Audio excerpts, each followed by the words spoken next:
Have you ever wondered what games you should keep or you should lose? Find out here at Purge Reviews. Hot Tin Roof is an abstract game about these cats on the hot tin roofs, and they're moving around and spitting sardines as a currency. It's very abstract, and it's a little bit of an economic measure of whether you spin the sardines to move and how you're trying to get the cats together is what you're doing, and you got to build a little path for them to walk on, and you're going to gather points and sardines for doing so, and whoever has the most points sardines at the end of the game is your winner. Very easy to play, very simple to kind of understand the rules. This designer, Leo Calvini, he does that a lot, very simple rule set, but it becomes very strategic in how you play it and what you're doing during the game, and this succeeds here. Why would I keep this game? So I'm going to go ahead and keep this game, but it has a little bit to do with the theme, to be honest, even though it's an abstract game. So my daughter loves cats, and I can get her to play nearly anything with me if it has cats in it. So I always like to game with her. She's the least gaming of my kids, so it's always nice to have some of these around that she will play with me. But what you're going to get here is a very strong abstract game. I like it quite a bit, actually, for those kind of abstract games where you're really just playing for points. Theme doesn't matter. Nothing else in the game matters. You're just kind of gathering points and trying to make your routes the best that you can. And I think this game is very good for that. This is something I would say I would probably recommend to you if it was on a discount, or if you just, really like Leo Calvini games, or you like this style game, it'll be a little bit more better for you. But the decisions in it are simple. What you can do on a turn is very simple. And a lot of times it'll be dictated by whether you can afford to pay for it or not. And then you kind of go from there. But I think it's a very strong addition to our gaming library because it fills a niche for us. And in particular, my daughter will play it with me. So for us, it'll be a keeper. But I think it's something you should look at, especially if it's one you've never heard of. Here's Hot Tin Roof, which is a game about cats being on roofs and they'll be moving around. You can see the cover is pretty striking. Kind of tells you what's going on. You're going to get a rule book, which we'll look at in a few minutes. And then here's going to be your board, which is basically going to be a grid. But they did a really good job. I think it's a beautiful board with the lights, and you see it from the roofs. Maybe like what the cats are looking at. Like they can see the paths as you go through. And the different places are all in alphabetical order, which is a nice touch. So we'll put that up. No insert whatsoever. Instead of cards, they gave you these tiles, which are really cool. They also kind of highlight where they are on the board and where you're trying to get to. So those are really neat. Going to have some different tokens in the game. These are all just kind of, run-of-the-mill cardboard you're going to have. You're going to have some cat meeples in here, which are kind of cool. Overall, I think it's really neat. I think with the components you get, it's from a different era, if you will. But I think it's very good. An insert would have helped, but you're not going to get that from Mayfair. Their components aren't that great. But the cardboard over cards is a great addition. Here's the rules of Hot Tin Roof. It's not a very complicated game. You're going to have an overview, contents, with sort of. This is going to fold out. You can kind of figure out what's going on here, and the pictures kind of go. So I'll count that. You're going to have setup with a great picture here. They're going to have the gameplay over here. The game's very easy to pick up.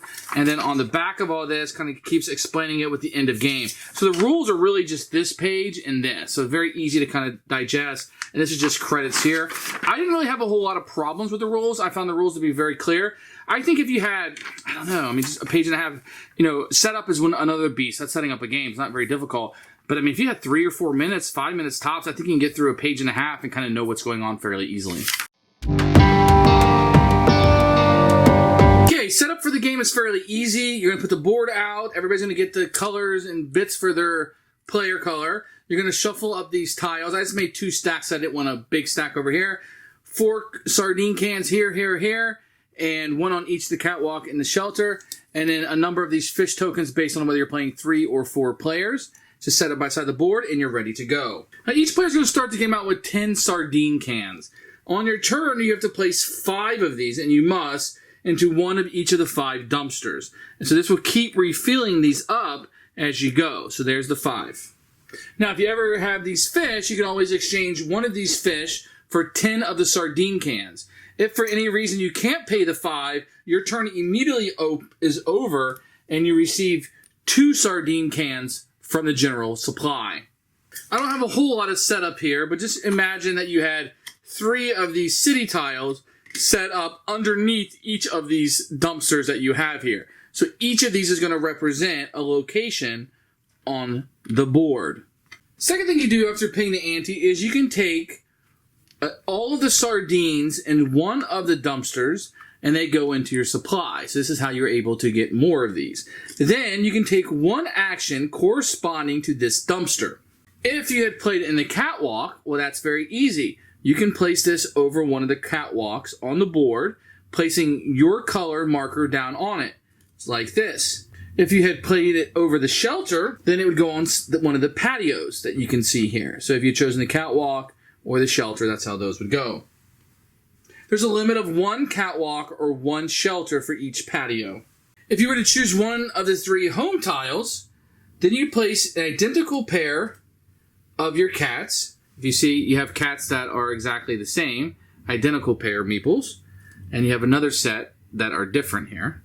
Then you would place your identical ones on the tiles matching, so Edgar's and Henderson's. So this one would go here on Henderson's, and then this one would go on Edgar's, which should be way up here in the corner. So now I have my cats on these 2 spaces. Then you would take the tile, and a new one would come out for that location. Now, as you're walking, you can move across these catwalks, but you always have to end up in a shelter. And as you move your cat, you will pay the costs. So, let's say this cat was moving across mine, has a number 2 on it. That signifies you'd have to give me 2 sardines. If he crosses my catwalk, it would be 1 sardine. If he's crossing your own, then it wouldn't cost you anything, and you would just pay them in sardines. If you're able to get your cat to your other matching cat, you would take them off the board and you would gain a fish token. And that's how you're able to gather these fish tokens. When the last fish is taken from the market, the game ends immediately. For each of your cats left on the board, you have 2 options. Give the bank 15 sardine cans, or join the cats, follow the number rules, and you have to pay for what you have. At the end of the game, one fish is worth 1. At the end of the game, a fish is worth 10 sardine cans. Whoever has the most sardine cans is your winner. Who should buy this game? You're going to have to like the theme, like a cat lover. I got one in my family. She'll play this. You like these light, abstract games that kind of get crunchy more as you play it. And has a little bit of an economic system with the sardines that you're kind of playing through. I think that's going to be interesting to some people. You can definitely 100% play this with non-gamers, kind of get up and moving some pieces around. Definitely. This is not, even though it has some like deep strategy in it or deeper strategy in it for like a little abstract like this, anybody can pick up and play this one and start moving the pieces around, and it succeeds on that level. So for us, it'll be a keeper. It'll be something I'll plan to play with the kids. I don't know that I would pull it on a game night. It definitely could. It just isn't my style of game.